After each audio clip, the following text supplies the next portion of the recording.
उसके बाद आइएगा। हाँ देखिए, तो हम आपको बताने जा रहे हैं प्रोजेक्शन ऑफ वेक्टर के बारे में बताने जा रहे हैं कि प्रोजेक्शन ऑफ वेक्टर होता क्या है, प्रोजेक्शन काहे करते हैं, वेक्टर में प्रोजेक्शन क्या क्या जरूरी रहता है। तो प्रोजेक्शन के मतलब यह होता है कि मान लेते हैं कि कोई वेक्टर इस डायरेक्शन में है और इसका वैल्यू हम इस डायरेक्शन में जानना चाहते हैं या तो इस डायरेक्शन में जानना चाहते हैं। अगर कोई वेक्टर इस डायरेक्शन में है और इसका वैल्यू किसी भी डायरेक्शन में हम जानना चाहते हैं, इसी को बोलते हैं प्रोजेक्शन ऑफ वेक्टर। अब इसमें आपको सिलेबस में जो प्रोजेक्शन करना है वह रेक्टेंगुलर कंपोनेंट पे करना है। तो रेक्टेंगुलर कंपोनेंट का मतलब है कि एक्सिस परपेंडिकुलर लेके आपको प्रोजेक्शन करना होता है। जैसे मान लेते हैं कि एक्स एक्सिस है, वाई एक्सिस है, तो कोई वेक्टर इस तरह के ये वेक्टर है 10 न्यूटन का है, तो इसमें यह जानना होता है कि अगर इस डायरेक्शन में 10 न्यूटन है तो यह 10 न्यूटन का वैल्यू इस डायरेक्शन में कितना होगा, इस डायरेक्शन में कितना होगा।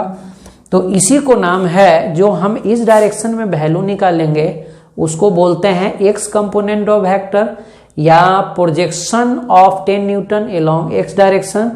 और यह 10 न्यूटन का वैल्यू जो वाई डायरेक्शन में निकालते हैं उसको बोलते हैं projection of 10 newton along Y direction. या तो आप इसको सेकेंड नेम बोल सकते हैं component, X component of vector, और इधर जो वैल्यू निकालेंगे वाई कंपोनेंट ऑफ वेक्टर निकालेंगे। यह जरूरी नहीं है कि आप जो कंपोनेंट तोड़ सकते हैं उसके लिए रेक्टेंगुलर एक्सिस होना जरूरी है। जैसे मान लेते हैं कि अगर कोई वेक्टर ए है और इधर हम कोई लाइन लिए L1, इधर कोई लाइन लिए L2। अब हम जानना चाहते हैं कि अगर ये कोई वेक्टर F है तो यह वेक्टर F इस लाइन के साथ अल्फा एंगल बना रहा है और सेकेंड लाइन के साथ बीटा एंगल बना रहा है। तो यह F का वैल्यू L1 लाइन पे कितना होगा और यह F का वैल्यू L2 लाइन पे कितना होगा, तो यह भी प्रोजेक्शन ऑफ वेक्टर ही कहलाता है। लेकिन हम लोग को सिलेबस में जो है वहां पे एक्स और वाई परपेंडिकुलर जनरली होता है, लेकिन हमने यहाँ पे एक्स और वाई परपेंडिकुलर नहीं लिए हैं। यह लाइन और यह लाइन परपेंडिकुलर नहीं है, यानी अल्फा प्लस बीटा का sum not equal to 90 degree. तो कहने के मतलब ये जरूरी नहीं है कि आप परपेंडिकुलर एक्सिस पे निकाल सकते हैं, किसी वेक्टर का प्रोजेक्शन किसी लाइन पे निकाल सकते हैं, लेकिन सिलेबस के अनुसार से वह 90 डिग्री पर होता है। हम यहाँ पर भी वेक्टर का प्रोजेक्शन निकाल सकते हैं। तो कहने के मतलब है यह होता है कि आप किसी भी वेक्टर का किसी भी डायरेक्शन में वैल्यू जान सकते हैं। इसके लिए 90 का होना जरूरी नहीं होता है, क्योंकि 90 का होना मीन्स रेक्टेंगुलर कंपोनेंट हो जाता है, जो सिलेबस में मोस्ट ऑफ द प्रॉब्लम में मिलता है। लेकिन कंपोनेंट आप किसी भी एंगल पे निकाल सकते हैं। जैसे मान लेते हैं कि पहले हम आपको जो सिलेबस में है, जो जी का सिलेबस में होता है, उसी को हम बात कर रहे हैं। तो हम सबसे पहले रेक्टेंगुलर कंपोनेंट की बात कर रहे हैं कि रेक्टेंगुलर कंपोनेंट में होता क्या है। तो देखिए, हम आपको अब बताने जा रहे हैं रेक्टेंगुलर कंपोनेंट। तो रेक्टेंगुलर कंपोनेंट में होता क्या है, यानी कि प्रोजेक्शन ऑफ वेक्टर होता क्या है। तो आज का आपको टॉपिक है projection of vector. Projection of vector. Vector का प्रोजेक्शन होता है, स्केलर क्वांटिटी का नहीं। प्रोजेक्शन ऑफ वेक्टर, इसको आप बोल सकते हैं कंपोनेंट ऑफ वेक्टर। इसको कंपोनेंट ऑफ वेक्टर ही बोल सकते हैं। इसको आप रिजोल्यूशन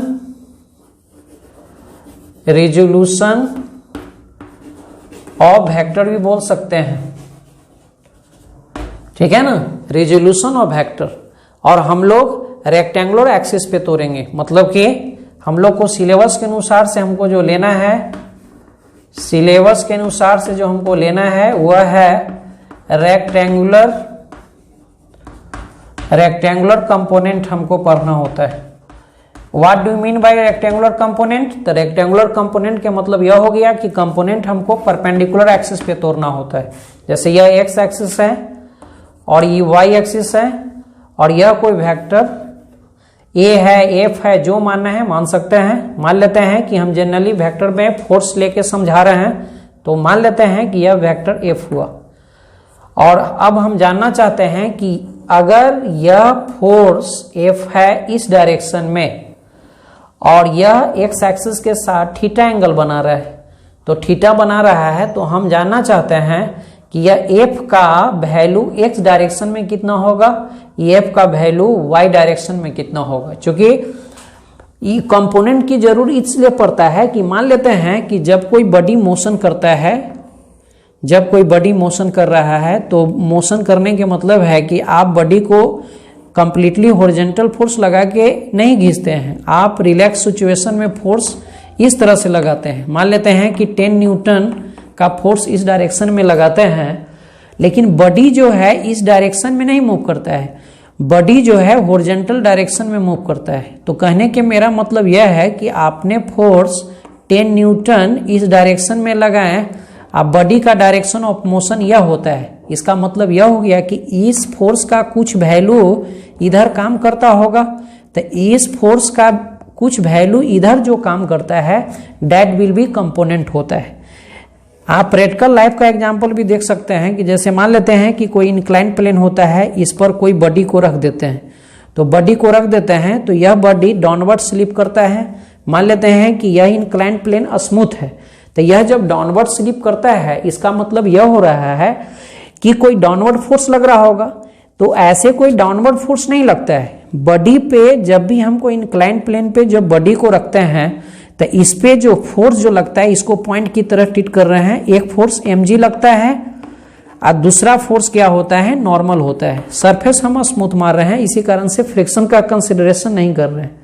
तो होता क्या है कि यह mg का एक कंपोनेंट इधर हो जाता है और एक कंपोनेंट इधर हो जाता है। तो इधर वाला कंपोनेंट जो होता है वह नॉर्मल इससे बैलेंस हो जाता है और यह कंपोनेंट को कोई बैलेंस नहीं करता है, जिसके कारण से यह बॉडी जो है डाउनवर्ड की ओर मूव करता है। मेरा कहना यही हो रहा है कि अगर कोई फोर्स किसी डायरेक्शन में है तो उस डायरेक्शन में नहीं बल्कि अदर डायरेक्शन में भी उसका इफेक्ट काम करते रहता है। और किसी भी वेक्टर का किसी भी डायरेक्शन में जो इफेक्ट काम करता है उसी को नाम रखा है प्रोजेक्शन ऑफ वेक्टर या कंपोनेंट ऑफ वेक्टर या रिजोल्यूशन ऑफ वेक्टर। तो हम लोग इसमें यह सीखेंगे कि प्रोजेक्शन का वैल्यू कैसे निकालते हैं। तो देखिए, हम जानना चाहते हैं कि एफ का वैल्यू एक्स में कितना होगा और वाई में कितना होगा। तो अगर एफ का वैल्यू एक्स में जानना चाहते हैं तो यहां से हम परपेंडिकुलर ड्रॉ कर देंगे एक्स एक्सिस पे, और एक्स एक्सिस पे जितना लंबाई कटेगा उसका नाम दे देंगे एफ एक्स, और यह जो है वाई के पैरेलल है तो इसका नाम एफ वाई भी दे सकते हैं। या तो यहां से इस पर परपेंडिकुलर जो ड्रॉ करेंगे तो यह लंबाई के बराबर होगा, तो यह भी एफ वाई ही कहलाएगा। यह लंबाई के बराबर है तो यह भी एफ एक्स कहलाएगा। तो हमको निकालना है कि एफ का एक्स में कितना वैल्यू है, तो इसके हेड पॉइंट से एक्स एक्सिस पे लंबा लें। तो एक्स एक्सिस पे जितना लंबाई कटा तो उसी का नाम हम रखते हैं एफ एक्स। एफ एक्स को बोलते हैं एक्स कंपोनेंट ऑफ एफ, और वाई एक्सिस पे जितना लंबाई करता है उसको बोलते हैं वाई। एफ वाई के मतलब हो गया वाई कंपोनेंट ऑफ एफ। अब हम वैल्यू जानना चाहते हैं, तो मान लेते हैं कि यह पॉइंट O हो गया, यह पॉइंट A है और A से परपेंडिकुलर B है और y एक्सिस पे परपेंडिकुलर C है। तो देखिए यहाँ पे एक राइट एंगल ट्रायंगल बन रहा है, यहाँ पे एक राइट एंगल ट्रायंगल बन रहा है OAB। एक राइट एंगल ट्रायंगल कौन बन रहा है, OAB, जिसमें आपको OA का वैल्यू पता है, आपको वैल्यू निकालना है OB का। तो OB का निकालना है, इसका मतलब कि अगर यह थीटा पता है तो यह आपको बेस का काम कर रहा है, यह हाइपोटेनस का काम कर रहा है। तो कॉस थीटा से ये बेस बन गया, ये हाइपोटेनस बन गया। तो आप यहां से निकाल सकते हैं from right angle triangle O A B cos theta equal to base, तो बेस में हो गया F X, base by hypotenuse हो गया एफ। इसका मतलब कि एक्स कंपोनेंट हो जाएगा एफ कॉस थीटा। यानी कि आप यह समझे कि अगर कोई force theta angle x axis के बना रहा है तो उस फोर्स का एक्स कंपोनेंट होता है एफ कॉस थीटा। सिमिलरली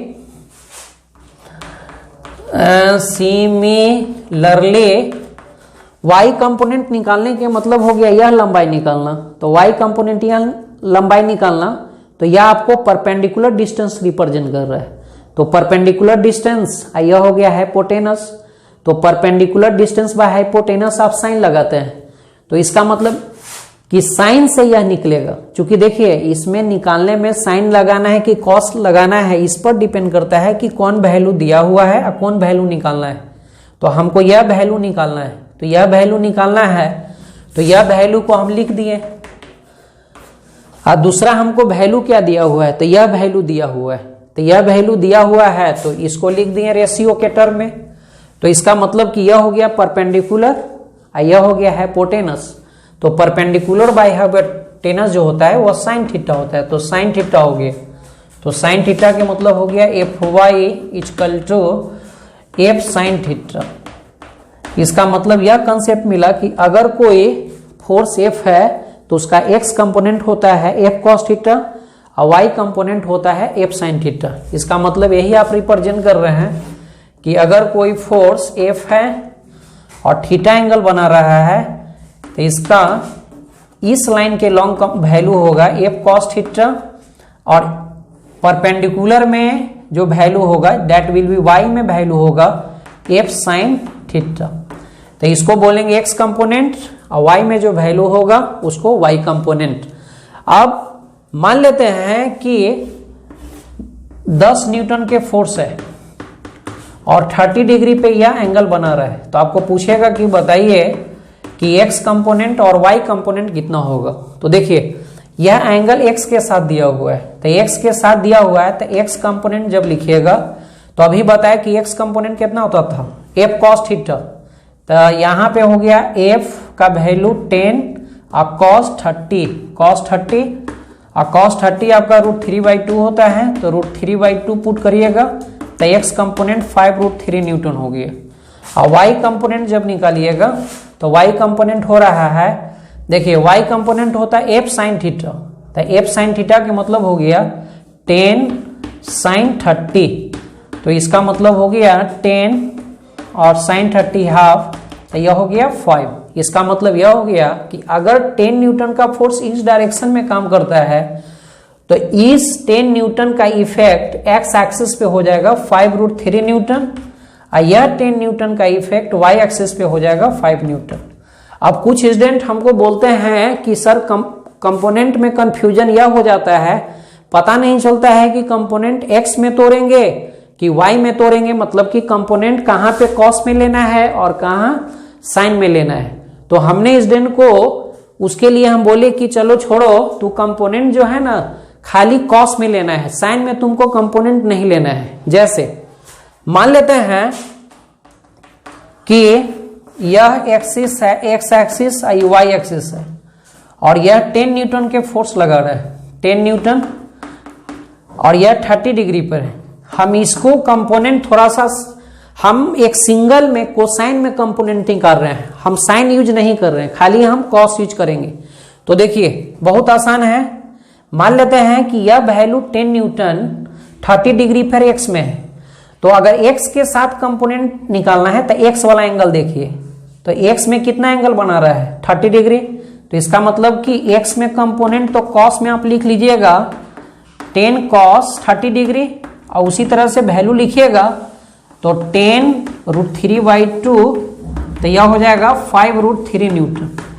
अगर y कंपोनेंट लिखना है तो देखिए y कंपोनेंट अगर लिखना है तो यह एंगल नहीं देखिए, जिसके साथ कंपोनेंट देखना है वही एंगल देखिए।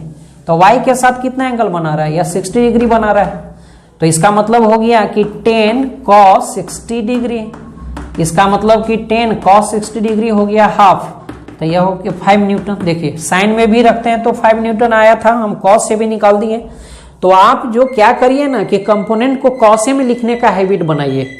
बस जिधर कंपोनेंट तोड़ना है ना उसके साथ एंगल देखना है। अगर x के साथ है, x में कंपोनेंट तोड़ना है तो x के साथ एंगल देखिए, y का में कंपोनेंट तोड़ना है तो y के साथ एंगल देखिए, और उसको कॉस के टर्म में ही लिख के बना लीजिए। कोई कंफ्यूजन नहीं कि कहाँ साइन लिखे कहाँ कॉस लिखे। थोड़ा सा और एग्जाम्पल भी देख सकते हैं, इसी पर हम बताएंगे। जैसे मान लेते हैं कि कोई फोर्स है 20 न्यूटन का और यह एंगल 60 डिग्री का बना रहा है इसके साथ। यह हो गया आपको y एक्सिस और यह हो गया x एक्सिस। तो देखिए x के साथ कितना एंगल बनाना है, तो 60 डिग्री का एंगल बना रहा है।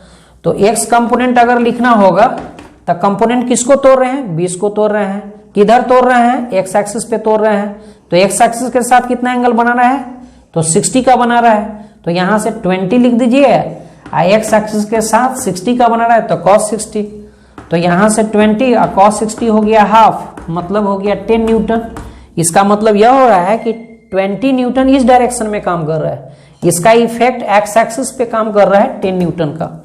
उसी तरह से y डायरेक्शन में अगर हमको कंपोनेंट देखना है तो y में कितना वैल्यू है, y में कितना एंगल है, कितना एंगल है।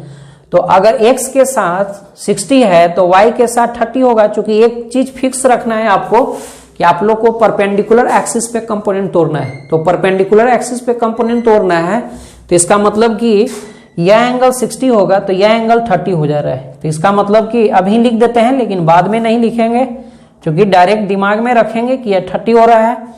तो इसका मतलब कि इसका y कंपोनेंट हो जाएगा 20 cos 30। इसका मतलब हो गया 20 cos 30 √3/2। तो यह हो गया 10 √3 न्यूटन। यह आपको कंपोनेंट निकालने का तरीका हुआ।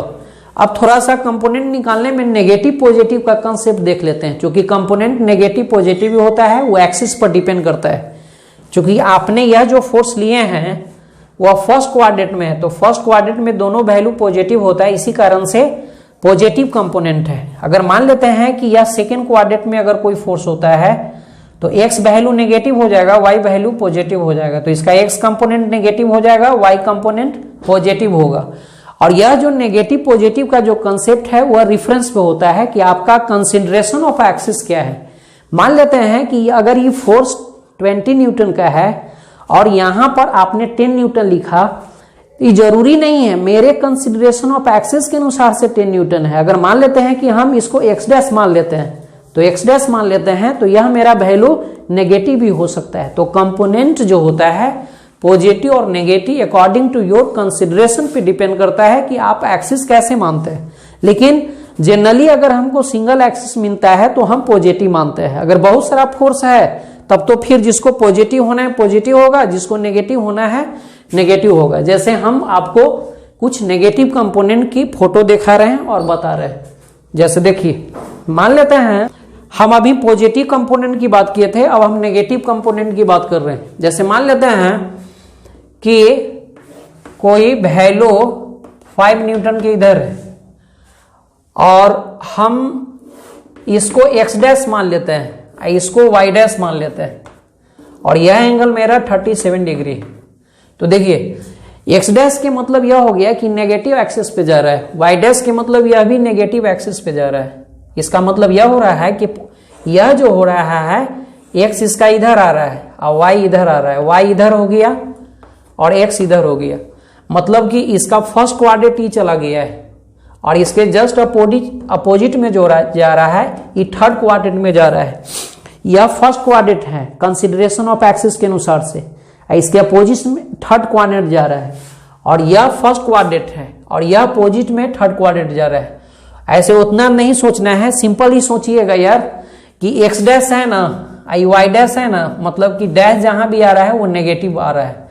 क्योंकि x जो हो गया पॉजिटिव को शो करता है, y पॉजिटिव और यहां से x डैश जो हो जाएगा वो नेगेटिव हो जाएगा और y डैश भी नेगेटिव हो जाता है। ज्यादा दिमाग लगाना नहीं है, डैश जहां रहे तो y। तो इसका मतलब यह हो गया कि अगर इसका हम x कंपोनेंट लिखेंगे तो देखिए डैश पर है तो पहले माइनस लगा लीजिए, आई 5 है तो 5 लिख दीजिए। x के साथ एंगल कितना बना रहा है, cos 37 डिग्री। बैक क्लास में हम आपको cos 37 का वैल्यू लिख दिए थे 4/5, तो यह हो गया -5 न्यूटन।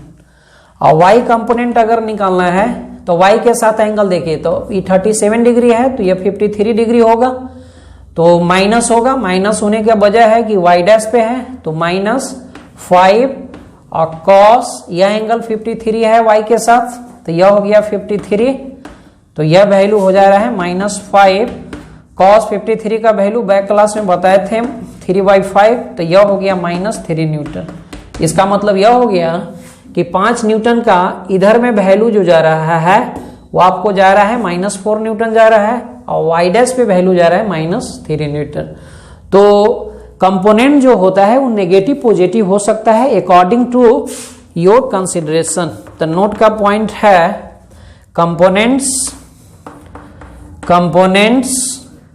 कंपोनेंट्स में बी पॉजिटिव और negative depends upon your consideration. Your के आवर कर देते हैं, आवर कंसिडरेशन, समझ आएगा। मतलब कि कंपोनेंट जो होगा पॉजिटिव नेगेटिव होता है, डिपेंड्स अपॉन आवर कंसिडरेशन। यह सब हम लोग के कंसिडरेशन पे डिपेंड कर रहा है। मान लेते हैं कि कोई इसको x और y मानता है तो दोनों कंपोनेंट पॉजिटिव लेगा। अब मान लेते हैं कि हम थोड़ा सा कंबाइंड ऑफ फोर्स लेते हैं, बहुत सारा फोर्स ले रहे हैं और उसका कंपोनेंट तोड़ रहे हैं। जैसे मान लेते हैं कि एक फोर्स इधर है, वह और एक फोर्स इधर है, इस तरह से फोर्स है। यह फोर्स 10 न्यूटन का है और यह फोर्स 15 न्यूटन का है।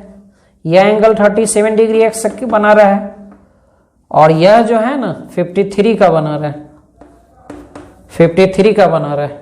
अब देखिए यही पॉइंट है, इस पॉइंट पे दो फोर्स अप्लाई हो रहा है, एक 10 न्यूटन का, एक 15 न्यूटन का। हम फोर्स ले रहे हैं वेक्टर में। अब मान लेते हैं कि इसका कंपोनेंट निकालना है, तब यहां पे किसी को पॉजिटिव, इसको पॉजिटिव मानेगा तो ये नेगेटिव में चला जाएगा, अगर इसको पॉजिटिव मानेगा तो ये नेगेटिव में चला जाएगा। तो आप जहां भी मल्टीपल फोर्सेस होता है तो आप वहां पे अपना एक्सिस फिक्स कर दीजिएगा। जनरली जो आप सिंपल जो एक्स एंड वाई लेते हैं ना वही पर बनाइएगा, क्योंकि हम आपको समझाने के लिए एक्सिस को ऐसा कंसिडरेशन किए हैं, लेकिन आप सिंपल एक्सिस जो बनाते हैं सीधा सीधा वही बनाइएगा। राइट साइड की ओर पॉजिटिव, अपवर्ड हो गया पॉजिटिव, और लेफ्ट साइड नेगेटिव, डाउनवर्ड हो गया नेगेटिव। यह हम आपको समझाने के लिए राइट साइड को नेगेटिव बनाए थे कि कंपोनेंट योर कंसिडरेशन पर डिपेंड करता है। जैसे मान लेते हैं कि एग्जांपल में इस पर एग्जांपल पूछ सकता है कि बताओ कि एक्सेलरेशन ड्यू टू ग्रेविटी जो जी होता है वह पॉजिटिव होता है कि नेगेटिव होता है। तो मोस्ट ऑफ स्टूडेंट यही बोलता है कि जी जो होता है वह जो होता है पॉजिटिव होता है, क्योंकि मान लेते हैं कि जी इधर लगता है तो इसको पॉजिटिव बोलता है। लेकिन नहीं, अगर मान लेते हैं कि आप वाई एक्सिस नीचे कंसीडर करते हैं तो यह पॉजिटिव हो जाएगा। लेकिन मान लेते हैं कि आप वाई एक्सिस ऊपर कंसीडर कर रहे हैं, जैसे कि ग्राउंड से ऊपर की ओर वाई ले जा रहे हैं, तो यह नेगेटिव हो जाता है। तो कोई भी पॉजिटिव कोई भी नेगेटिव जो होता है वेक्टर में वह आपके कंसिडरेशन पे डिपेंड करता है कि आप एक्सिस कैसे कंसीडर करते हैं। अगर मान लेते हैं कि यहां जी के लिए अगर वाई एक्सिस पॉजिटिव नीचे कंसीडर करते हैं तो यहां पे जी पॉजिटिव हो जाता है, लेकिन अगर यही वाई एक्सिस ऊपर कंसीडर करते हैं तो यहां पे जी नेगेटिव हो जाता है। तो यह फिक्स नहीं होता है कि जी यह पॉजिटिव होगा यह नेगेटिव होगा, तो यह फुल्ली डिपेंड करता है कंसिडरेशन पे। जैसे देखिए लास्ट एग्जांपल, दो गो वेक्टर है, एक 10 न्यूटन का और एक 15 न्यूटन का। यह एक्स वैल्यू है और यह वाई वैल्यू है। हम जानना चाहते हैं कि इसका एक्स कंपोनेंट कितना होगा, इसका एक्स कंपोनेंट कितना होगा, वाई कंपोनेंट कितना होगा। तो मान लेते हैं कि हम इसका नाम F1 दे देते हैं, F1 इक्वल टू 10 न्यूटन और इसका नाम F2 दे देते हैं। अब देखिए मान लेते हैं F1 का x कंपोनेंट, देखिए F1 माने F1 x के मतलब x कंपोनेंट, तो F1 x एक्सिस के साथ कितना एंगल बना रहा है 37, तो यहां से लिखेंगे 10 cos 37। 10 cos 37 बताए थे कि इसका वैल्यू 4/5 होता है, काट के लिखिएगा तो 8 न्यूटन। इसका मतलब कि 10 का x कंपोनेंट 8 न्यूटन है। अब मान लेते हैं कि इसका x कंपोनेंट निकाल रहे हैं, तो F2x अगर हम सेकेंड का x कंपोनेंट निकाल लेंगे तो यह अगर पॉजिटिव है तो यह नेगेटिव हो जाएगा, तो यह नेगेटिव के लिए माइनस लिखेंगे। और 15 और x के साथ एंगल कितना बना रहा है, जिधर कंपोनेंट तोड़ना है उसी के साथ एंगल देखेंगे, तो cos 53, तो इसका मतलब -15 cos 53 बताए थे 3/5 हो जाएगा, तो यह हो जाएगा -9 न्यूटन। इसका मतलब यह हो रहा है कि इसका x कंपोनेंट पॉजिटिव हो रहा है 8 न्यूटन, इसका x कंपोनेंट नेगेटिव हो रहा है -9 न्यूटन। उसी तरह से अगर हम बात करें कि इसका y कंपोनेंट का वैल्यू कितना होगा, तो F1y, तो F1 अगर हम y कंपोनेंट बात करेंगे तो देखिए कितना लिखेंगे, ध्यान से थोड़ा सा देखिएगा, जगह कम है इसी कारण से। F1y माने F1 इसका y वैल्यू, तो F1 कितना है, F1 कितना है तो 10 है, तो 10 लिखिए। किधर तोड़ना है, y की ओर, तो y के साथ एंगल कितना बनाएगा, तो 37 है तो 53 हो जाएगा, तो cos 53 डिग्री होगी, तो यह हो गया 10। और cos 53 का वैल्यू आप जानते हैं, इसका वैल्यू बताए थे 3/5, तो यह आपको हो जाएगा 6 न्यूटन। इसका मतलब कि इसका वैल्यू x कंपोनेंट में वैल्यू 8 न्यूटन है और y कंपोनेंट में वैल्यू 6 न्यूटन है। उसी तरह से 15 का x वैल्यू 9 न्यूटन है और F2y, तो F2 का वैल्यू कितना है पहले 15। देखिए ये पॉजिटिव कंपोनेंट पे जा रहा है, क्योंकि आपको सिलेबस में रेक्टेंगुलर कंपोनेंट है, तो रेक्टेंगुलर कंपोनेंट है तो इसका एक वैल्यू इस पे जाएगा और एक वैल्यू इस पे जाएगा, मतलब कि जो फोर्स है उसको परपेंडिकुलर एक्सिस पे कंपोनेंट तोड़ना होता है, तो जिस डायरेक्शन में फोर्स है उसी के अराउंडिंग में परपेंडिकुलर एक्सिस बनाना होता है। तो इसके perpendicular axis x axis y axis, तो इधर हो गया 15 का कंपोनेंट तोड़ना है, y पे तोड़ना है, तो 15 लिख लिए। किधर तोड़ना है, तो y पे तोड़ना है, तो y के साथ एंगल देख लीजिए कि 15 कितना का बना रहा है, तो यह 53 डिग्री है, तो यह एंगल 37 डिग्री हो जाएगा, तो cos 37 डिग्री लिखिएगा यहाँ पे, cos 37, तो यह वैल्यू आपको cos 37 का वैल्यू 4/5 होता है, तो 4/5 लिखिएगा तो 5 से 3 से कट जाएगा, तो यह हो गया 12 न्यूटन। इसका मतलब यह हो गया कि F2y माने F2 का y कंपोनेंट 12 न्यूटन है, x कंपोनेंट कितना है, x कंपोनेंट आपको है -9 न्यूटन। तो इसका मतलब कि ऐसे भी सोच सकते हैं कि आप कंसिडरेशन के अनुसार ये फर्स्ट क्वाड्रेंट में है तो दोनों कंपोनेंट इसका पॉजिटिव हो जाएगा, मैंने F1 का x कंपोनेंट और y कंपोनेंट ये दोनों पॉजिटिव हो गया, और F2 का x कंपोनेंट नेगेटिव होगा और y कंपोनेंट का वैल्यू पॉजिटिव होगा। तो आप सिंपल यह देखना है कि x पे जा रहा है कि x डैश पे जा रहा है, इसके अनुसार से आप कंपोनेंट का वैल्यू तोड़ सकते हैं, ठीक है ना। अब देखिए आगे कंपोनेंट्स, हम आपको सिखाएं कि कंपोनेंट कैसे तोड़ा जाता है, थोड़ा सा प्रैक्टिकल लाइफ से कंपोनेंट तोड़ के एक आध को दिखा रहे हैं कि कैसे तोड़ेंगे। जैसे मान लेते हैं कि एक इंक्लाइन प्लेन है और यह इंक्लिनेशन 30 डिग्री है, एक बॉडी यहां पे रखा हुआ है, मान लेते हैं कि बॉडी का मास 2 kg है,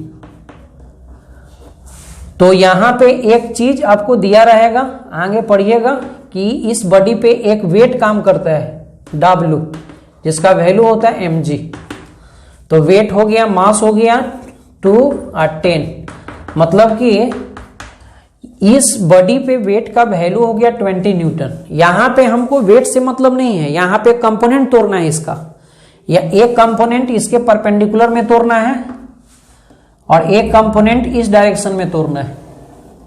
तो देखिए यह भी एक्सिस कंसीडर कर सकते हैं, इसको एक्स मान लिए, इसको वाई एक्सिस मान लिए।